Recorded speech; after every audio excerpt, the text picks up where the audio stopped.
ئێوارێکی کلتوری زۆر جوان لە ماڵە کلتوریەکەی سۆفی کەریم. ئەم ئێوارەیەکی زۆر جوانە لە پایتەختی ڕۆشنبیری بە ئامادەبوونی ژمارەیەکی جوان لە نخبەیەکی جوان لە هونەرمەندان ڕۆشنبیران شاعری بەڕێز و خۆشەویست.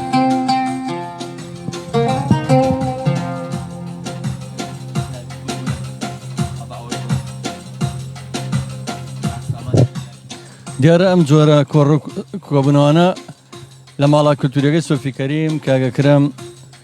پێی خۆشەکەم خانەیە هەمیشە ئاوادان بێ بە هونەر بە کللتور. هیوادارم شار ئاوا بە ئارامی بین هەموو.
ڕێگا کەم دوورە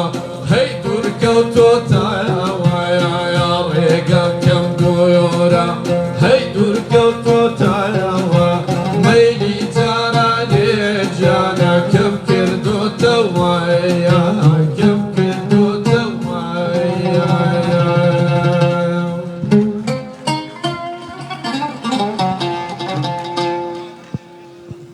کاک سامانی ماملێ کاک سامانی زەڕەنگەر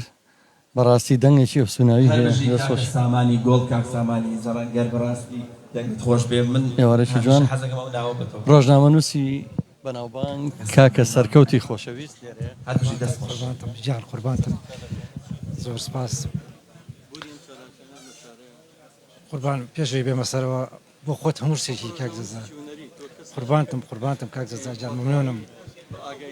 قوربانتم چاوت مەزە زۆر سپاس دەکەم ئەمە بەتایشید ئەوە مەشتێکی زۆر زۆر جوانە زۆر خۆشیشە دوور لە غەم و دوور لە هەموو سەوداکانی ژیان ئەوەمان گەڕێنێتەوە بۆ شتێکی مشک لە ئاوازم پڕە بێت لێوڕێژە بێت لە مۆزیک و لە گۆرانی و لە هەموو شتێکی جوانی مۆزیک بۆ خۆی جوانە ئاواز بۆ خۆی جوانە گۆرانی بۆ خۆی جوانە جەنابتان هێندەی تر جوانترتان کردووە ڕادیۆکەتان گیان بەڕێزان ئەمڕۆ ئەم ئێوارە جوانە لە خزمەتی ئێوەی خۆشەویست بوو هیواداری لە بەتەشید کاتێککە ژەنیارێک ئەسفێکەکە گۆرانێگەڵە 1000 کەس 500 کەس گوێی لێگرێت بەڵام لە چاخانەیەکە دانچی کەس گوێ لە کەس ناگرێت لە شوێنێکی ترا بەتەشید بزەبن من پاڵپشتی جەنابتەکەم و هەرواش بیت و جەنابیش سەقافلیز ئەم چالاکی هونەریانە بێت ئافری من دەستخۆشی لێوارم بەڕاستی ئەم شوێنەژە من دە پیرۆزە من دە جوانە نمونەی جوانیتان بۆ خوازم قوربانە جوانە ئەو زلوبەرگە جوانە کوردیا دیارە کۆمەڵێک هونەرمەند و کەسایەتی و پیاوە جوانەکانیشا لێرێ لەنەوێنە هونەرمەندی قوربانە بم بەڵێ